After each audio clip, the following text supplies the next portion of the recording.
तो पॉइंट 4 है हमारा management is group activities. Management को ग्रुप एक्टिविटी क्यों कहा जाता है? क्योंकि एक बिजनेस में बहुत सारे डिपार्टमेंट होते हैं। लाइक हमारा प्रोडक्शन डिपार्टमेंट होता है, परचेज डिपार्टमेंट होता है, फाइनेंस डिपार्टमेंट होता है, सेल्स डिपार्टमेंट होता है, ऐसा कई सारे डिपार्टमेंट होते हैं और सभी का एक ही मोटिव रहता है कि उनका गोल अचीव हो जाए। लेकिन सभी डिपार्टमेंट के मैनेजर्स जो होते हैं ना, उनका अल्टीमेट गोल क्या होता है कि ऑर्गेनाइजेशन गोल अचीव हो जाए। लाइक आपको एक एग्जांपल के तौर पे समझाता हूं। टीम इंडिया जब क्रिकेट खेलने के लिए जाती है, सभी को यह पता होता है कि अच्छा परफॉर्मेंस नहीं किया तो टीम से बाहर। लेकिन सबका अल्टीमेट गोल क्या है? टीम इंडिया जीते, चाहे उनका परफॉर्मेंस अच्छा हो या खराब हो।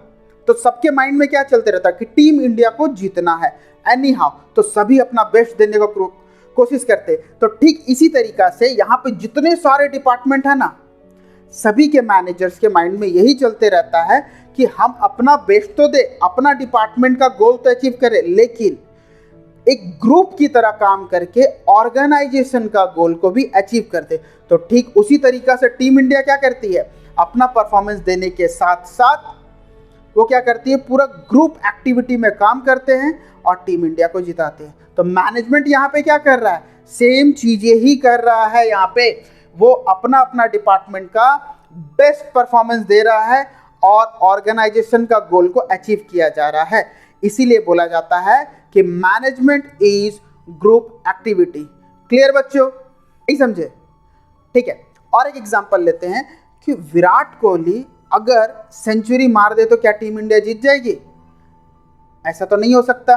तो ठीक उसी तरीका से यहाँ पे कोई भी डिपार्टमेंट का मैनेजर अगर खुद का गोल को अचीव कर ले तो क्या ऑर्गेनाइजेशन गोल पूरा हो सकता है? बिल्कुल भी नहीं। इसीलिए टीम इंडिया को क्या करना पड़ेगा, पूरा 11 के 11 को टीम बन के काम करना होगा।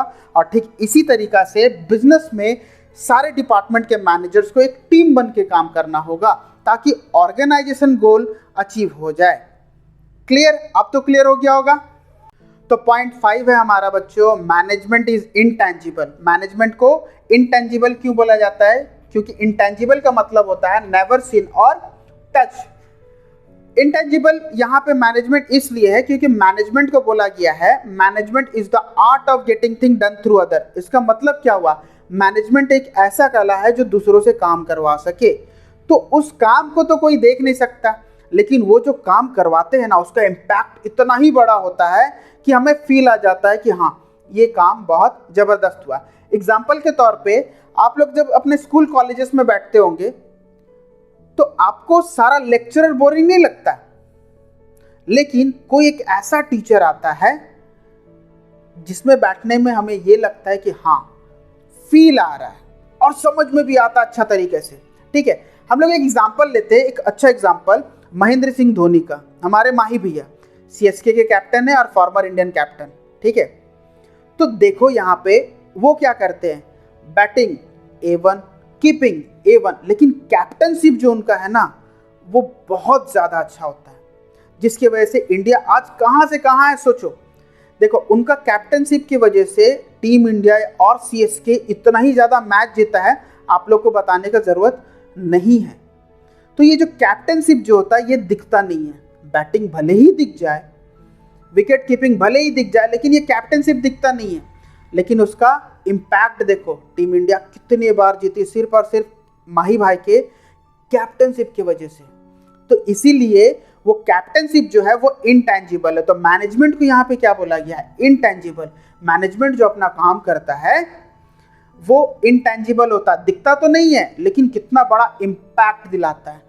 तो हमारे माही भाई के लिए एक लाइक तो बनता है, और आप लोग को इस वीडियो से अगर थोड़ा भी वैल्यू मिलता है तो सब्सक्राइब जरूर कीजिएगा और कमेंट में अपना फीडबैक जरूर दीजिएगा।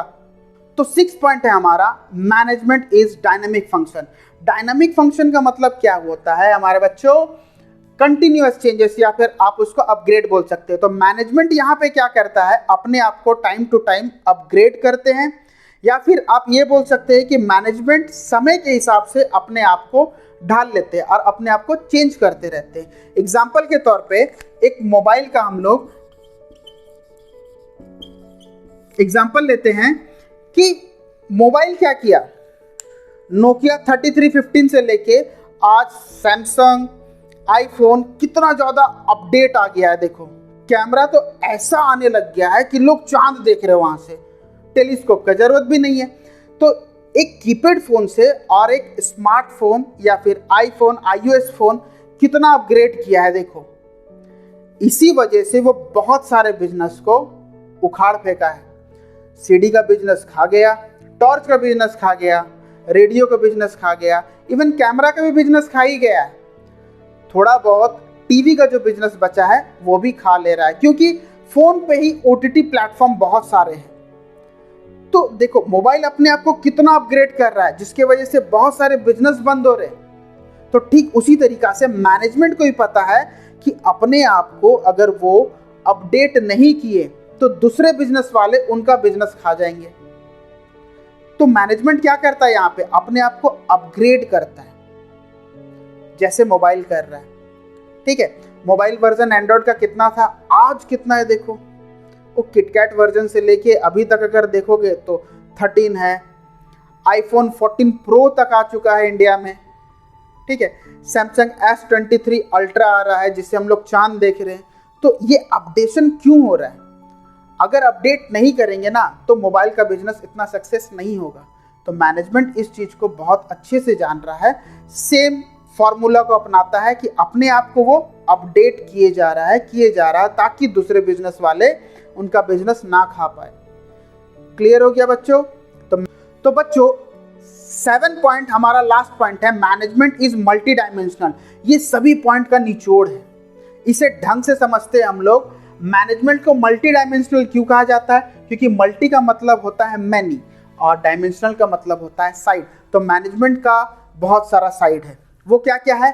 सबसे पहला मैनेजमेंट ऑफ वर्क। तो वर्क में हम क्या देखेंगे कि मैनेजमेंट में जितने भी लोग काम करते हैं उनका काम क्या है? 3 चीजें काम है, एक प्लानिंग करना, दूसरा ऑर्गेनाइजिंग और तीसरा हमारा कंट्रोलिंग। प्लानिंग का मतलब क्या है कि फ्यूचर में हम लोग जो भी चीज कर रहे हैं उसे आज ही डिसाइड कर ले, ये होता है हमारा प्लानिंग।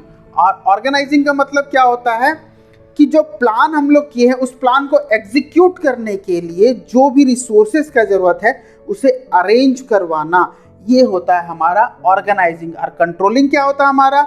जो काम चल रहा है उसे जाके एक बार लुक आफ्टर करना कि हाँ काम ढंग से चल रहा है कि नहीं, वर्कर्स काम कर भी रहे हैं कि नहीं, ये जाके एक बार देख लेना। एग्जाम्पल में आपको समझाया था कि जैसे मैं आपको पढ़ा रहा हूँ तो मेरा ये काम क्या है कि टाइम टू टाइम आप लोग का टेस्ट लेते रहे। अगर टेस्ट नहीं लेंगे तो पता कैसे चलेगा कि आप लोग पढ़ रहे हैं कि नहीं पढ़ रहे हैं?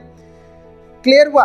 तो ये हुआ हमारा management of work. Second point है हमारा मैनेजमेंट ऑफ पीपल। इसमें हमारा 2 काम होता है, एक होता है हमारा स्टाफिंग, दूसरा होता है हमारा डायरेक्टिंग। तो स्टाफिंग का मतलब क्या होता है यहाँ पर बच्चों कि जो काम जिसके लिए सुटेबल है और परफेक्ट है हम उसी इंसान को वो काम सौंपे ताकि काम बहुत ही स्मूथ फ्लो पे चले और काम बहुत ही अच्छा रिजल्ट दे। ये होता है हमारा स्टाफिंग का काम। और डायरेक्टिंग का काम क्या होता है? जो सबऑर्डिनेट्स हमारा काम कर रहे हैं उसे जाके ये बताना कि काम को एग्जैक्टली करना कैसे। अगर नहीं बताएंगे तो वो काम ढंग से नहीं कर पाएगा। तो मैनेजमेंट ऑफ पीपल में हम लोग क्या समझे कि हमारा स्टाफिंग कैसा रहेगा और डायरेक्टिंग हमारा कैसा रहेगा। और थर्ड पॉइंट है हमारा मैनेजमेंट ऑफ ऑपरेशन। एग्जैक्टली अगर देखा जाए तो combination of management of work and management of people यहाँ पे बताया गया है। देखो यहाँ पे बहुत सारे डिपार्टमेंट्स होते हैं, पहले भी आपको ये पढ़ा चुके हैं कि मैनेजमेंट क्या करता है, सारा डिपार्टमेंट को जाके वो क्या करता है, लुक आफ्टर करता है कि सारे डिपार्टमेंट में काम ढंग से हो रहा है कि नहीं, ताकि ऑर्गेनाइजेशनल गोल अचीव कर पाए। तो ये हम लोग कैसे कर पाते हैं?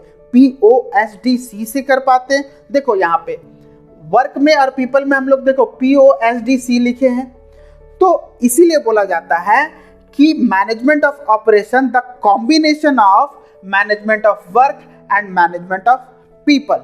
तो समझ में आया बच्चों? ये था हमारा कैरेक्टरिस्टिक्स ऑफ मैनेजमेंट। जाने से पहले आप लोग को एक बात जरूर बोल दूं कि पढ़ लो बे। जय हिंद।